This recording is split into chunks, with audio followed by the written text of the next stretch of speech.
અમારી ચેનલને સબસ્ક્રાઇબ કરો અને બાજુમાં આપેલા બેલના નિશાન પર ક્લિક કરો. નમસ્તે મિત્રો, daily 25 questions GK end current affair ચેનલમાં મિત્રો આપનું હાર્દિક સ્વાગત છે. તો મિત્રો દરરોજ જે મિત્રો આપણે કરંટ અફેર જોઈએ છે, પરંતુ મિત્રો છેલ્લા કેટલાક સમયથી મિત્રો જે ગુજરાતની અંદર જે 27 જાન્યુઆરી 2001ના રોજ જે મિત્રો શિક્ષક એટલે કે જે ટાટની એક્ઝામ મિત્રો લેવાની છે, અને એની અંદર જે મિત્રો પેપર 1ની અંદર જે મિત્રો મનોવિજ્ઞાન એટલે કે જે સાયકોલોજી મિત્રો 40 માર્કનું પૂછાય છે, અને એના માટે જે મિત્રો આપણે કેટલાક વિડીયો બનાવ્યા છે. તો પહેલાં જે મિત્રો આપણે કેટલાક વિડીયો બનાવ્યા હતા એ શૈક્ષણિક મનોવિજ્ઞાન વિશે બનાવ્યા હતા, અને હવે જે મિત્રો આપણે વિડીયો બનાવીએ છીએ એ શૈક્ષણિક ફિલસૂફી વિશેના બનાવીએ છીએ. તો મિત્રો એની અંદર આજે 5મો વિડીયો છે. પરંતુ મિત્રો હજુ સુધી જો તમે મારી ચેનલ મિત્રો નવા હોય અને જો મિત્રો ચેનલ સબસ્ક્રાઇબ ન કરી હોય તો પહેલાં મિત્રો ચેનલ સબસ્ક્રાઇબ કરો અને બાજુમાં જે મિત્રો બેલ આઇકનમાં આપ્યું છે એને દબાવો, કે જેથી કરીને મિત્રો જે વિડીયો મિત્રો હું અપલોડ કરું કે તરત તમને નોટિફિકેશન રૂપે મળી જાય. તો મિત્રો જોઈએ આજનો દિવસ 5નો અંદર પહેલો પ્રશ્ન, યથાર્થવાદના પ્રવર્તક કોણ હતા? તો એના ઓપ્શન આપ્યા છે. Number 1 Aristotle, number 2 Plato, number 3 Spencer, number 4 રૂસો. તો મિત્રો જે યથાર્થવાદ છે તો એ યથાર્થવાદના જે પ્રવર્તક હતા મિત્રો, એ પ્રવર્તક એ એરિસ્ટોટલ હતા. કોણ હતા? એરિસ્ટોટલ. એટલે કે જે આપણો પહેલો ઓપ્શન છે એ સાચો જવાબ છે. આગળ જુઓ બીજો પ્રશ્ન, ન્યાય દર્શનનું વિશિષ્ટ યોગદાન કયા ક્ષેત્રમાં છે? તો એના ઓપ્શન આપ્યા છે. નંબર 1 શિક્ષણના પદ્ધતિ વિજ્ઞાનમાં, નંબર 2 શિક્ષણના ઇતિહાસમાં, નંબર 3 શિક્ષણના સમાજશાસ્ત્રમાં, નંબર 4 શિક્ષણની ફિલસૂફીમાં. તો મિત્રો જે ન્યાય દર્શન છે તો એ ન્યાય દર્શનનું વિશિષ્ટ યોગદાન એ મિત્રો શિક્ષણની ફિલસૂફીની અંદર છે. શેમાં છે? શિક્ષણની ફિલસૂફીમાં. એટલે જે આપણો ચોથો ઓપ્શન છે શિક્ષણની ફિલસૂફી એ સાચો જવાબ છે. આગળ જો મિત્રો ત્રીજો પ્રશ્ન, ન્યાય દર્શન પ્રમાણે શિક્ષણનો ઉદ્દેશ્ય શું છે?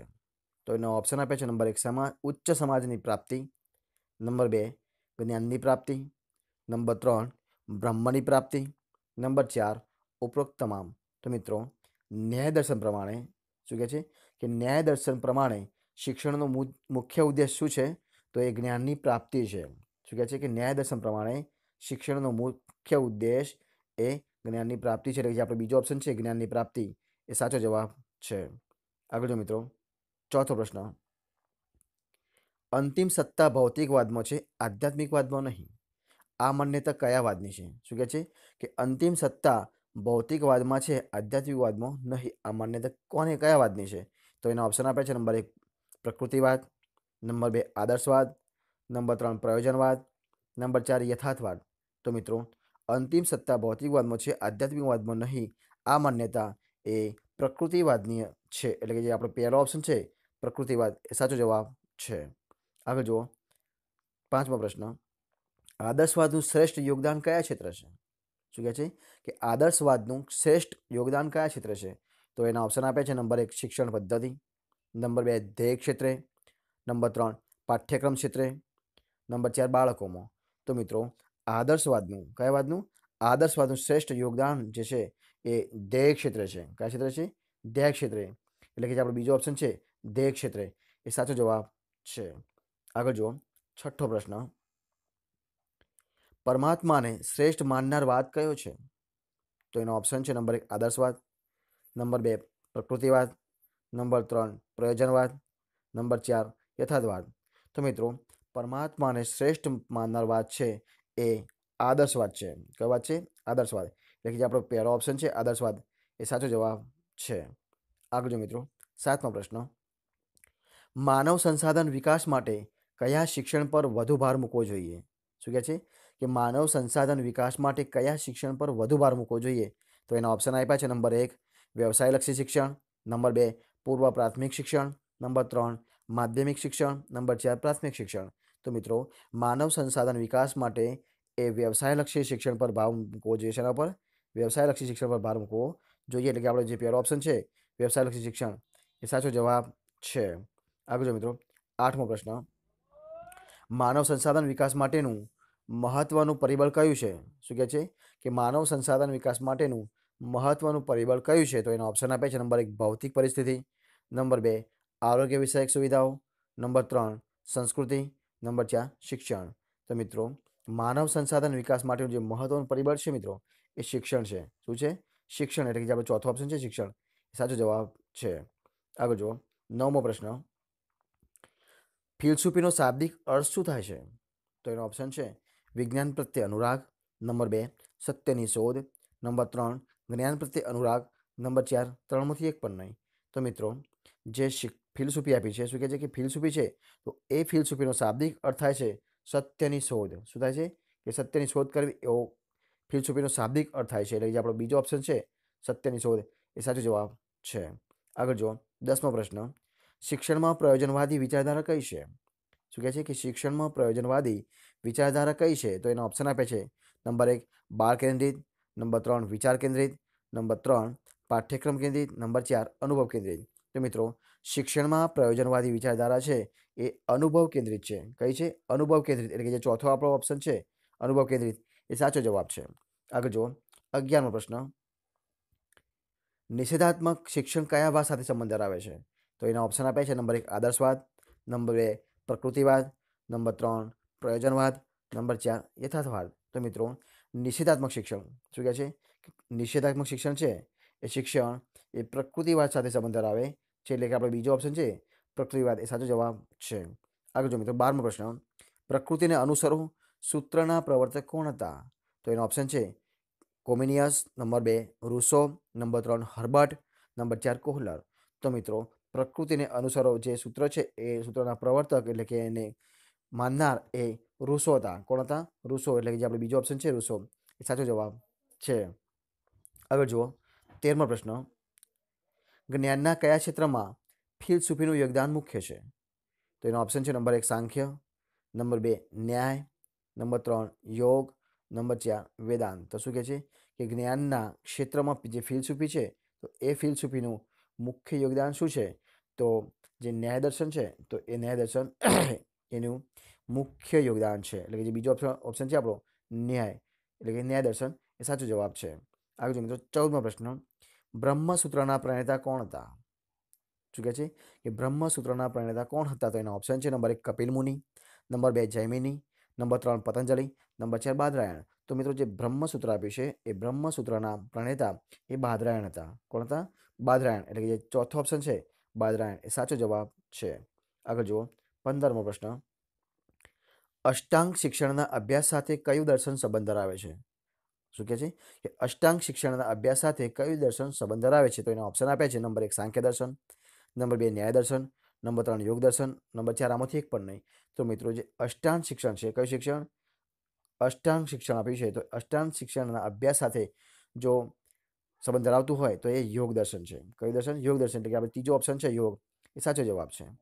આગળ જુઓ 16મો પ્રશ્ન. ન્યાય મીમાંસાના પ્રવર્તક કોણ હતા? તો એના ઓપ્શન છે નંબર 1 ગૌતમ મુનિ, નંબર 2 કપિલ મુનિ, નંબર 3 પતંજલિ, નંબર 4 રૂસો. તો મિત્રો ન્યાય મીમાંસા જે આપી છે એના પ્રવર્તક એ ગૌતમ મુનિ હતા. કોણ હતા? ગૌતમ મુનિ. એટલે કે જે પહેલો ઓપ્શન છે ગૌતમ મુનિ એ સાચા જવાબ છે. આગળ જુઓ 17મો પ્રશ્ન. યથાર્થવાદ સામાન્યતઃ દુનિયાને એ જ સ્વરૂપમાં સ્વીકારે છે જે સ્વરૂપમાં તે દેખાય છે. આ વિધાન કોનું છે? શું કહે છે કે યથાર્થવાદ સામાન્યતઃ દુનિયાને એ જ સ્વરૂપમાં સ્વીકારે છે જે સ્વરૂપમાં તે દેખાય છે. આ વિધાન કોનું છે? Number 1 Ross, number 2 Plato, number 3 Butler, number 4 Bernard Russell. તો મિત્રો યથાર્થવાદ સામાન્યતઃ દુનિયાને એ જ સ્વરૂપમાં સ્વીકારે છે જે સ્વરૂપમાં તે દેખાય છે. આ વિધાન એ બટલરનું છે. કોનું છે? બટલરનું. એટલે જે આપણો ત્રીજો ઓપ્શન છે બટલર એ સાચો જવાબ છે. આગળ જુઓ 18મો પ્રશ્ન. સામાજિક ગતિશીલતાનો અર્થ છે વ્યક્તિ અથવા મૂલ્યનું એક સામાજિક સ્થિતિમાંથી બીજી સામાજિક સ્થિતિમાં પરિવર્તન. શું કહે છે કે સામાજિક ગતિશીલતાનો અર્થ થાય છે કે વ્યક્તિ અથવા મૂલ્યનું એક સામાજિક સ્થિતિમાંથી બીજી સામાજિક સ્થિતિમાં પરિવર્તન. આ વ્યાખ્યા કોની છે? તો એનો ઓપ્શન છે P Sorokin, number 2 CB Good, number 3 Bogardus, number 4 Fairchilds. તો મિત્રો સામાજિક ગતિશીલતાનો અર્થ થાય છે કે વ્યક્તિ અથવા મૂલ્યનું એક સામાજિક સ્થિતિમાંથી બીજી સામાજિક સ્થિતિમાં પરિવર્તન. એ વ્યાખ્યા આપી છે સીબી ગુડે. કોને આપી છે? CB Good. એટલે કે જે આપણો બીજો ઓપ્શન છે સીબી ગુડ એ સાચો જવાબ છે. આગળ જુઓ 19મો પ્રશ્ન. તમારે કાર્યના દરેક ક્ષેત્રમાં વ્યવહારિક બનવું જોઈએ. આ સિદ્ધાંતોના ઢગલાઓએ સમગ્ર દેશનો નાશ કર્યો છે. આ વિધાન કોનું છે? શું કહે છે કે તમારે કાર્યના ક્ષેત્રમાં વ્યવહારિક બનવું જોઈએ. સિદ્ધાંતોના ઢગલાઓએ સમગ્ર દેશનો નાશ કર્યો છે. આ વિધાન કોનું છે? તો એના ઓપ્શન આપ્યા છે doctor Radhakrishnan, number 2 Swami Vivekananda, number 3 ફ્રોબેલ, number 4 રૂસો. તો મિત્રો જે વિધાન છે એ સ્વામી વિવેકાનંદ છે. કોનું છે? સ્વામી વિવેકાનંદ. એટલે કે જે આપણો બીજો ઓપ્શન છે સ્વામી વિવેકાનંદ એ સાચો જવાબ છે. આગળ જુઓ 20મો પ્રશ્ન. પતંજલિ કયા મીમાંસક સ્થાપક હતા? શું કહે છે? પતંજલિ કયા મીમાંસાના સ્થાપક હતા? તો એનો ઓપ્શન આપે છે યોગ દર્શન, નંબર 2 ન્યાય દર્શન, નંબર 3 સાંખ્ય દર્શન, નંબર 4 આમાંથી એક પણ નહીં. તો મિત્રો જે પતંજલિ છે એ પતંજલિ એ યોગ દર્શનના જે મીમાંસક આપ્યું છે તો એના સ્થાપક હતા. એટલે જે આપણો પહેલો ઓપ્શન છે યોગ દર્શન એ સાચો જવાબ છે. આગળ જુઓ 21મો પ્રશ્ન. સાંખ્ય દર્શનમાં કેટલા તત્વોનો નિર્દેશ કરવામાં આવ્યો છે?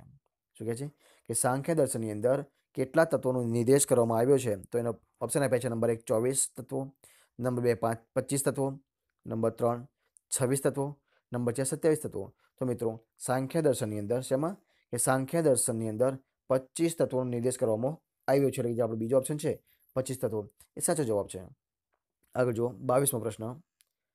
સત્યમ શિવમ સુંદરમમાં શિવનો શાબ્દિક અર્થ શું થાય છે? શું કહે છે કે સત્યમ શિવમ સુંદરમ જે આપ્યા છે તો એની અંદર શિવ જે છે તો શિવમ શબ્દનો અર્થ શું થાય છે શાબ્દિક અર્થ?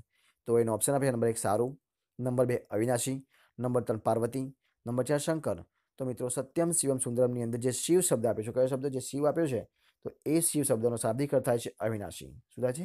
અવિનાશી. એટલે જે પહેલો ઓપ્શન છે આપણો બીજો ઓપ્શન છે આપણો અવિનાશી એ સાચો જવાબ છે. હવે જો 23મો પ્રશ્ન. હ્યુરિસ્ટિક શિક્ષણ પદ્ધતિ કોની ભેટ છે? શું કહે છે કે જે હ્યુરિસ્ટિક શિક્ષણ પદ્ધતિ છે એ કોની ભેટ છે? તો એનો ઓપ્શન આપે છે નંબર 1 પ્રકૃતિવાદની, નંબર 2 આદર્શવાદની, નંબર 3 યથાર્થવાદની, નંબર 4 પ્રયોજનવાદની. તો મિત્રો જે હ્યુરિસ્ટિક શિક્ષણ પદ્ધતિ છે એ હ્યુરિસ્ટિક શિક્ષણ પદ્ધતિ એ પ્રકૃતિવાદની ભેટ છે. એટલે જે આપણો પહેલો ઓપ્શન છે પ્રકૃતિવાદ એ સાચો જવાબ છે. આગળ જુઓ 24મો પ્રશ્ન. શિક્ષણ અને ફિલસૂફી એક જ સિક્કાની બે બાજુઓ છે. આ વિધાન કયા ફિલસૂફનું છે? શું કહે છે કે શિક્ષણ અને ફિલસૂફી એક જ સિક્કાની બે બાજુઓ છે. આ વિધાન કયા ફિલસૂફનું છે? તો એનો ઓપ્શન છે number 1 Dewey, number 2 Butler, number 3 Pestalozzi, number 4 Ross. તો મિત્રો શિક્ષણ અને ફિલસૂફી એક જ સિક્કાની બે બાજુઓ છે. આ વિધાન આપ્યું છે એ વિધાન રોસનું છે. કોનું છે? રોસનું. એટલે જે ચોથો ઓપ્શન છે રોસ એ સાચો જવાબ છે. આગળ જુઓ 25મો પ્રશ્ન. પ્લેટો કેવા ફિલસૂફ હતા? તો એનો ઓપ્શન છે અધ્યાત્મવાદી, નંબર 2 પ્રકૃતિવાદી, નંબર 3 આદર્શવાદી, નંબર 4 યથાર્થવાદી. તો મિત્રો જે પ્લેટો હતા એ પ્લેટો એ આદર્શવાદી ફિલસૂફ હતા. કેવા હતા? આદર્શવાદી. એટલે જે આપણો ત્રીજો ઓપ્શન છે આદર્શવાદી એ સાચો જવાબ છે. આગળ જો 26મો પ્રશ્ન. શિક્ષણ એ ફિલસૂફીનો ગતિશીલ ભાગ છે. આ વિધાન કોનું છે? શું કહે છે જે શિક્ષણ છે એ શિક્ષણ એ ફિલસૂફીનો ગતિશીલ ભાગ છે. આ વિધાન કોનું છે? તો એનો ઓપ્શન આપે છે number 1 હરલોક, number 2 Rousseau, number 3 ફિન્ડરસન, number 4 Adam's. તો મિત્રો શિક્ષણ એ ફિલસૂફીનો એક ભાગ છે. શું છે કે શિક્ષણ છે એ ફિલસૂફીનો એક ભાગ છે. તો એ ફિલસૂફીનો ગતિશીલ ભાગ છે એ વિધાન છે વિધાન એડમ્સનું છે. કોનું છે? એડમ્સનું. એટલે જે ચોથો ઓપ્શન છે એડમ્સ એ સાચો જવાબ છે. આગળ જુઓ 27મો પ્રશ્ન. ફિલસૂફી એ સત્યના સ્વરૂપની તાર્કિક વિવેચના છે. આ વિધાન કોનું છે? શું કહે છે કે જે ફિલસૂફી છે એ ફિલસૂફી સત્યના સ્વરૂપની તાર્કિક વિવેચના છે. આ વિધાન કોનું છે? તો એનો ઓપ્શન આપ્યા છે નંબર 1 પ્લુટો, નંબર 2 રાજયોગ, નંબર 3 એરિસ્ટોટલ, નંબર 4 રાધાકૃષ્ણન. તો મિત્રો ફિલસૂફી એ શું કહે છે? ફિલસૂફી એ સત્યના સ્વરૂપની તાર્કિક વિવેચના છે. આ વિધાન છે વિધાન રાધાકૃષ્ણનું છે. કોનું છે? રાધાકૃષ્ણન. એટલે જે આપણો પહેલો ઓપ્શન ચોથો ઓપ્શન છે રાધાકૃષ્ણન એ સાચો જવાબ છે. આગળ જુઓ 28મો પ્રશ્ન. ન્યાય દર્શન એ કોની મુખ્ય દેણ ગણાય છે? તો એનો ઓપ્શન આપે છે તત્વમીમાંસા, નંબર 2 આચાર મીમાંસા, નંબર 3 જ્ઞાન મીમાંસા, નંબર 4 આમાંથી એક પણ નહીં. તો મિત્રો જે ન્યાય દર્શન આપ્યું છે એ ન્યાય દર્શન એ કોની મુખ્ય દેણ ગણાય છે? તો એના ઓપ્શન આપ્યા છે. શું કહે છે કે ન્યાય દર્શન એ જ્ઞાન મીમાંસાની મુખ્ય દેણ ગણાય છે. એટલે જે આપણો ચોથો ઓપ્શન આપ્યો છે જ્ઞાન મીમાંસા એ સાચો જવાબ છે. હવે જો 29મો પ્રશ્ન. શંકરાચાર્યના મત પ્રમાણે વાસ્તવિક શિસ્તનો અર્થ શું થાય છે? તો એનો ઓપ્શન આપે છે નંબર 1 આત્માનુશાસન, નંબર 2 આદેશ માનવો, નંબર 3 ગુરુની આજ્ઞાનું પાલન, નંબર 4 કામ કરવું. તો મિત્રો શંકરાચાર્યના મત પ્રમાણે શું કહે છે? કોના મત પ્રમાણે? શંકરાચાર્યના મત પ્રમાણે વાસ્તવિક શિક્ષનો અર્થ એ ગુરુની આજ્ઞાનું પાલન કરવું એવું થાય છે. એટલે કે જે આપણો ત્રીજો ઓપ્શન છે ગુરુની આજ્ઞાનું પાલન એ સાચો જવાબ છે. આગળ જો મિત્રો 30મો પ્રશ્ન. કયા દર્શનશાસ્ત્રીએ આત્માને બદલે તાર્કિક બુદ્ધિને જ્ઞાનનો મુખ્ય આધાર ગણાવે છે. શું કહે છે કે કયા દર્શનશાસ્ત્રીએ આત્માને બદલે તાર્કિક બુદ્ધિને જ્ઞાનનો મુખ્ય આધાર ગણાવે છે? તો એના ઓપ્શન આપ્યા છે. Number 1 Plato, number 2 Rousseau, number 3 Butler, number 4 કે કેન્ટ. તો મિત્રો જે જે કેન્ટ છે દર્શનશાસ્ત્રી કોણ છે? જે કેન્ટ દર્શનશાસ્ત્રી છે એ કેન્ટ દર્શનશાસ્ત્રીએ આત્માને બદલે તાર્કિક બુદ્ધિને જ્ઞાનનો મુખ્ય આધાર ગણાવ્યો છે. એટલે કે જે ચોથો ઓપ્શન છે આપણો કેન્ટ એ સાચો જવાબ છે. તો મિત્રો તમને જો મારો વિડીયો ગમે હોય તો એને લાઈક કરો. લાઈક કરો ના મિત્રો બોલો. એટલા માટે લાઈક કરો મિત્રો કહું છું કે જો મિત્રો તમે લાઈક કરો ને તો વિડીયો મિત્રો તમારા મિત્રો સુધી ઝડપથી પહોંચશે. અને એને કોમેન્ટ કરો અને તમારા મિત્રો અને ફેસબુક અને વોટ્સઅપના માધ્યમથી મિત્રોને શેર કરો કે જલ્દી સુધી બીજાઓને પણ આનો લાભ મળી શકે. અને છેલ્લે મિત્રો સબસ્ક્રાઈબ કરવાનું ભૂલવાનું નથી. કારણ કે જો મિત્રો તમે સબસ્ક્રાઈબ કરશો તો મિત્રો જ્યારે હું વિડીયો અપલોડ કરીશ કે તરત તમને નોટિફિકેશન રૂપમાં મળી જશે અને તમે આનો લાભ મળી શકશો. તો થેન્ક યુ મિત્રો.